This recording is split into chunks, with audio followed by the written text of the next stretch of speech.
Почитувани, вие сте со регионалните вести на телевизија Кисименада. Започнуваме со првата информација. Тетовци се гушат во загаден воздух, а мерки под шара нема. Еколошките организации бараат поголема контрола врз загадувачите. Долу е градот Тетово. Граѓаните се гушат во загаден воздух во текот на целиот зимски период. Дишат штетни честички со концентрација за неколку пати поголема од максималните граници. Општина Тетово не одвојува пари за борба против изворите на загадување. Сообраќајниот урбаниот хаос се зголемува, хигиената на многу ниско ниво. Централните власти пак се правдаат дека немаат доволно пари да се справат со овој сложен проблем. Гледаме дека пари има за апарати за коцкање, има пари за паркови за пингвини и фламинга во Скопје, во зоолошкиот парк во Скопје и за еден куп големи други глупости, само што за животната средина нема пари. Валентин Тасевски од партијата Дом вели дека пикот на аерозагадувањето во Тетово е значително голем во зимскиот период, кога контролата на еколошките инспектори треба да биде зачестена, ако сакаме почист воздух. Дополнително, градскиот инспекторат треба да ги провери сите сопственици на Б и А интегрирани дозволи, а додуше немаме, значи сите Б интегрирани дозволи и потоа да се спушти едно ниво подолу. Минатата година беше отворен јавен повик, преку кој со државни пари приватните фирми кои користат нееколошки средства за затоплување има можност да инсталираат филтри на оџаците, но ниту едно предпријатие се нема пријавено на повикот, а истите продолжуваат да се загреваат на ист начин, без да бидат казнети. Дел од она што мислиме што сметаме дека треба да стои, а доаѓа и како препорака и од други граѓани како иницијатива, ние мораме во нашата држава очигледно во зимскиот период и не само во зимскиот да имаме 24 часови инспекторати. Тоа е нешто што очигледно додека за да ги промените навиките, тоа можете да го направите или со закон или со казни. Или со подигнување на свеста. Очигледно со кампањите тешко е, треба уште нешто да се направи. Не сакавме, но очигледно мора тоа да биде дел и со казни. Од Еко Герила вела дека треба да има казни, но не само за приватниот сектор. Функционерите, политичарите, властите треба да почнат и да сносат одговорности и пред лицето на правдата, поради големиот број на смртните случаи што се случуваат на нашата држава од загадувањето. Од Министерството за животна средина пак сметаат дека граѓаните за разлика од пред една година дишат почист воздух, поради неколкуте мерки кои ги имаат преземено, а кои како што велат не се доволни. Нивна тенденција и приоритет е до крајот на нивниот мандат да нема институција која ќе користи нееколошки средства за затоплување. Слична ситуација и во Гостивар. Од почетокот на новата година воздухот и во овој град е загаден. Екологистите предлагаат инспекторите веднаш да излегуваат на терен и да вршат контрола, секогаш кога вредностите за загаденост ќе бидат високи. Проблеми се појавуваат и со мерната станица за квалитетот на воздухот. Во текот на целиот месец јануари гостиварци дишат загаден воздух. Тоа го докажува евиденцијата за среднограничната вредност на штетните PM10 честички, која била повисока од дозволеното дури 21 ден од месецов, што го става Гостивар на прво место во земјава. Во насока на поголема борба против аерозагадувањето, екологистите изработија стратегија за чист воздух. Документот содржи краткорочни и долгорочни цели. Краткорочните се веднаш штом ќе се примети дека загадувањето е над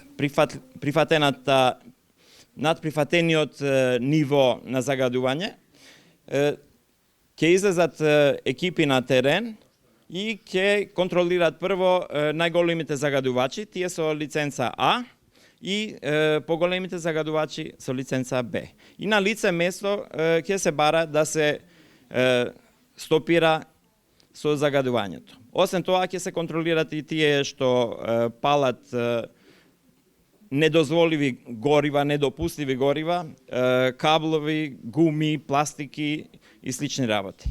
Како поважна долгорочна мерка, екоактивистите го наведуваат формирањето на катастар на животна средина, кој ќе содржи регистар на загадувачи со точни и прецизни податоци. Во стратегијата стои дека треба да се објавува извештај за негативното влијание на загадувањето на воздухот врз здравието на граѓаните, за да се добие транспарентност за штетните ефекти. Инаку мерната станица од државниот мониторинг на воздухот во Гостивар лани не беше во функција неколку месеци поради дефект. Од крајот на декември, кога беше монтиран нов уред, почна повторно да работи. Сепак и вчера со станицата имаше проблем. Од 2 часот пополнок до 11 часот покажуваше енормни 983 микрограми на метар кубен штетни честички, поради што кај гостиварци се создаде вознемиреност. Од Министерството за животна средина и просторно планирање денеска информираат дека станувало збор за технички проблем кој веќе е целосно надминат. Откако се стабилизира мерењето, повисоки вредности на загадување се бележат во ноќните часови, а се движат од 3 до 5 пати над границата. Денес во Тетовска Брвеница се отвори подрачна канцеларија на меѓуопштинскиот центар за социјални работи Тетово. Деталите ги има колешката Даниела Билбиловска. Дополнителната заменска министерка за труд и социјална политика Санела Шкријел денеска ја посети новоотворената канцеларија за социјални работи во општина Брвеница. Канцеларијата е дел од мрежата на канцеларии што ресорното министерство ги отвори во соработка со општините, за да ги доближи социјалните услуги до граѓаните. Канцеларијата која е веќе спремна и за функционирање во склоп на ово министерство, да можат нашите граѓани, нивните сите барања, сите потреби што ги имат од оваа област, преку ова канцеларија, преку вработената што ќе биде во ова канцеларија, за да ги пренесуваат во понатомошните инстанции.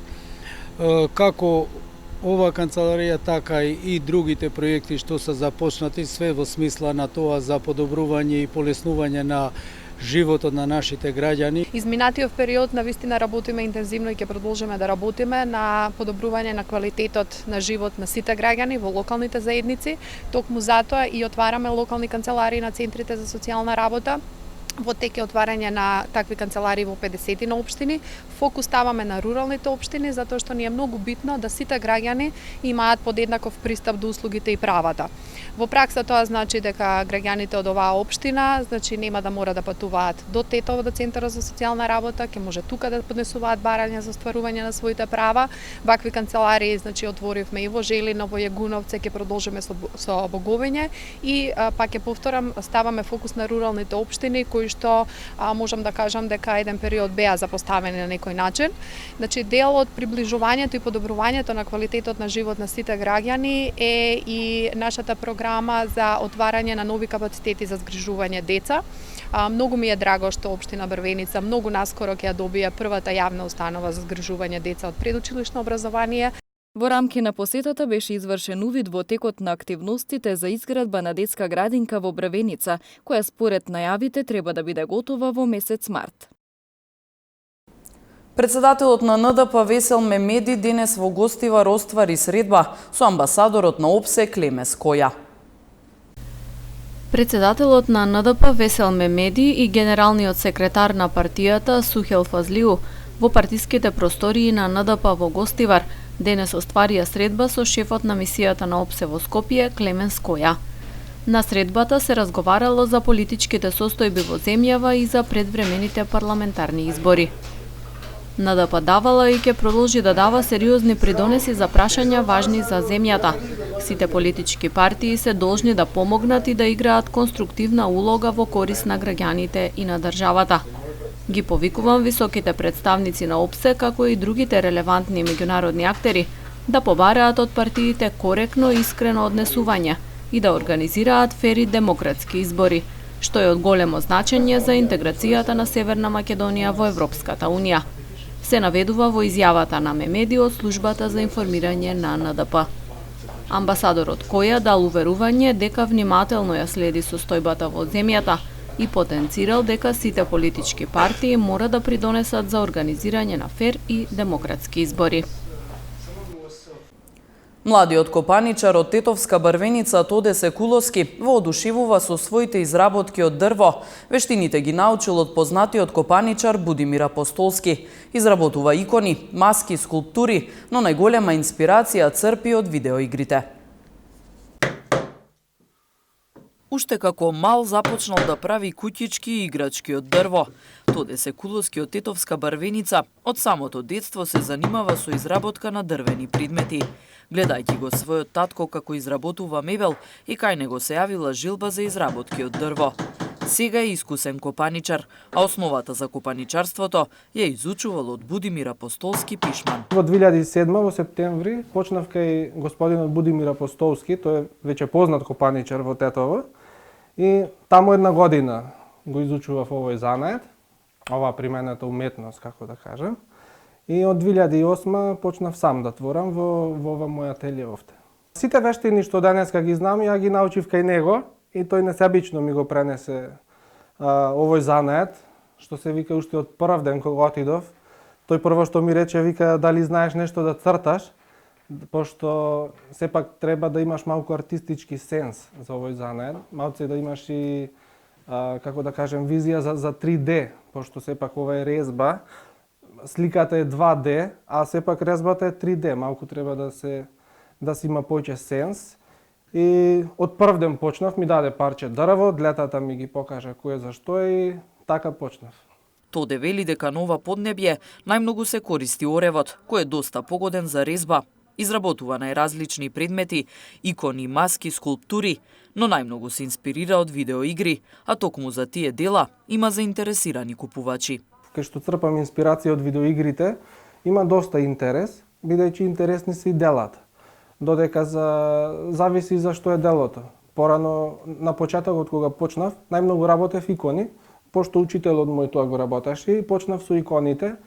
И гледам дека тогај немаше многу интерес, пошто такви мотиви младите не многу ги интересира и гледам никој не дошол да ми спомне, значи како треба, што треба, но во последно време кога почнав и со маските да работам и со тие резби од видеоигри, од фантазија, гледам дека интересот има интерес. Потребна е концентрација, бидејќи нема место за грешка, вели Тоде. Тој досега има изработено околу 500 дела од дрво. Го оставивме во неговата работилница, како што вели тој, местото каде го наоѓа мирот, за да продолжи со создавање на нови уметнички дела. Нарушен јавниот ред и мир на интерното оделение во Тетовската болница заради физичка пресметка во која биле вклучени 4 лица. Слушнете ги деталите од билтенот на СВР Тетово. Полициски службеници на СВР Тетово одделение за внатрешни работи Гостивар вчера во 12 часот на улица Кеј Вардар во Гостивар привеле 34 годишник од Гостивар кој се барал за доиздржување на затворска казна. Набрзо потоа тој бил придаден во казнено-поправната установа Идризово во Скопје. Вчера околу 12 часот и 10 минути на улица Мајор Чеде Филиповски во Гостивар, полициски службеници лишиле од слобода 48 годишник од Гостиварски Равен, кој претходно извршил тешка кражба во патничко моторно возило Голф со гостиварски регистарски таблици, сопственост на 31 годишник од долнореканското село Аџиевци. Тој бил задржан во полициската станица Гостивар, а одземените предмети вратени му се на сопственикот на возилото. По целосно документирање на случајот против 48 годишникот ќе следува соодветен поднесок. Вчера во 23 часот во СВР Тетово, вработен во Тетовската клиничка болница, пријавил дека во една од болничките соби на интерното оделение бил нарушен јавниот ред и мир со физичка пресметка помеѓу 29 годишник и 26 годишник од една и 46 годишник и 41 годишник од друга страна, сите од Тетово. Се работи на расчистување на случајот. Исто така, во текот на вчерашниот ден во 14 часот и 20 минути во СВР Тетово, 24 годишник од Тетовско Шемшово пријавил дека на 21 јануари годинава околу 23 часот и 30 минути на улица Јане Сандански во Тетово физички бил нападнат од 62 годишен тетовец, кој во нападот користел и метален предмет. 62 годишникот бил лишен од слобода, а случајот целосно е расчистен и ќе му биде поднесен соодветен поднесок.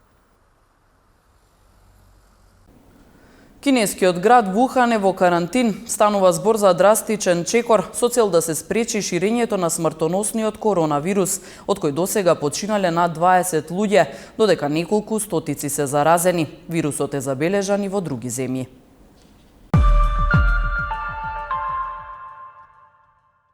Властите во кинескиот град Вухан, освен сите летови и возови, исто така ги суспендираа јавните автобуси и метрото, наредувајќи им на 11 милиони жители да не го напуштаат градот без посебна причина. Градскиот оддел за туризам и култура ги откажа сите групни тури до 8 февруари, а се откажани и сите јавни настани за лунарното новогодишно празнување, што во Кина започнува в петок. Задолжително и носење маска на јавни места. Во центарот на напорите за ширење на вирусот со здравствените работници кои им помагаат на инфицираните. Запрашани дали тие и нивните семејства се уплашени, велат. 说给他们，只要他们安心。我们自己其实说不怕是不可能的，谁都怕。真的很担心。但是我们在这个工作岗位上，我们必须就有自己的使命感，必须去做这样的事情。我们自己可能毕竟也都很年轻嘛，然后可能心里会有一些不知道恐惧啊，或者是担心啊，都会有，像家人都会有担心。但是感觉穿上那个衣服就没有担心了。 Вухан се смета за епицентар на појавата на епидемијата, и тоа на пазарот на морска храна, каде што нелегално се продавали диви животни. Коронавирусот предизвика паника поради неговата сличност со SARS, тежок акутен респираторен синдром, што ја зафати Кина во почетокот на овој век. Како и SARS, коронавирусот се пренесува меѓу луѓето преку дишење, а кинеските здравствени работници соопштија дека тој може да мутира и да се шири понатаму. Првиот случај на новиот вирус беше потврден на 31 декември, а од тогаш се откриени случаи во Јапонија, Макао, Јужна Кореја, Тајван, Тајланд, Соединетите држави и Мексико. Светската здравствена организација во средата ја одложи одлуката дали да прогласи глобална здравствена ворена состојба, редок инструмент кој се користи само за најтешки епидемии. По состанокот на Комисијата за ворени состојби во Женева, шефот на Светската здравствена организација Тедрос Аданом Гебреизус ги пофали многу силните мерки на Кина за да ја спречи епидемијата.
Овде е крајот на регионалните вести. Останете со програмата на телевизија Кисиме Нада.